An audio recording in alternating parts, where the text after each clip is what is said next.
Hi guys, good afternoon. Silver and Sidil here, and Henroy. Henroy Brown.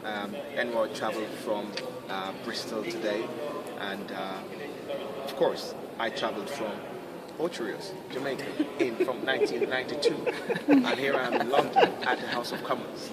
We just had a very interesting meeting today hosted by Diane Abbott about the airport passenger duty tax, whereby they are looking at how we can somehow try to reduce it and pulling everybody together. We had David Lammy, along with David Lammy you also had as well Barnes Howells, you've got a gentleman from APTA, you've got a representative, David Hodge from Virgin. But I'm with Henroy here, and I just want to talk about there's a key factor there when I really brought up the whole issue about the airfare campaign lobby to say that the APD tax doesn't really make a major difference.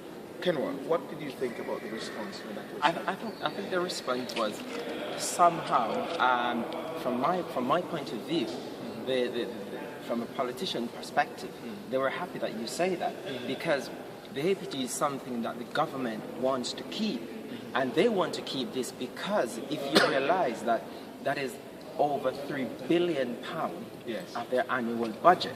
So if they scrap that, they'll be actually losing a chunk of money out of their budget. So this is not something that the government wants to do, from my experience. So when it is pointed out to them that it's not a vast amount of money on each individual ticket, they're happy to hear that because it's something that they really don't want to get rid of. They want to keep that.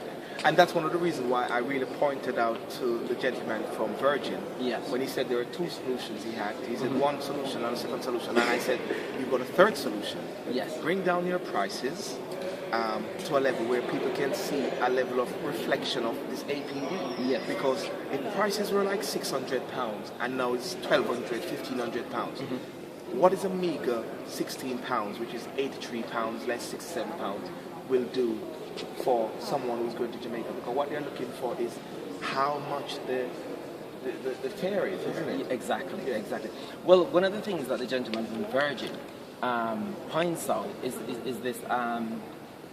this tax holiday that the government is talking about, which means that what would happen is new airlines would come in and try to create new routes to the Caribbean. Say, for example, flying from Bristol or from Liverpool or from Newcastle to Kingston or to Barbados and places like those. But those would have to be some other private airlines, not Virgin or not British Airways. Now, this is not something that any airline out there at the moment is actively willing to take up because of the expense and what they would make, etc.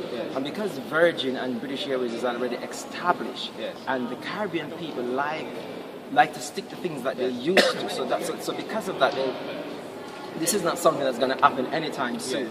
And other factors, as you said, that's only going to be a changes of £16 per ticket. So that's if they're rebanded. If it's rebanded. So it's not something significant. But the main issue is that because the Virgin and British Airways can easily get away with charging this and significant amount of money. And that is why Virgin and BA will just love us to keep talking about APD. Exactly. APD. But then what I was showing them yesterday when I met with two Virgin representatives, is that actually the APD doesn't really do much to the bill. But they would love us to keep talking about APD because it distracts from that massive high price which is there. Exactly. But in closing, finally, I mean, we're in this wonderful hall, which is the House of Commons, and which we paid for. And we're glad that it actually was lifted here. And there are many discussions that Dan brought about. But in closing, finally, what would you say?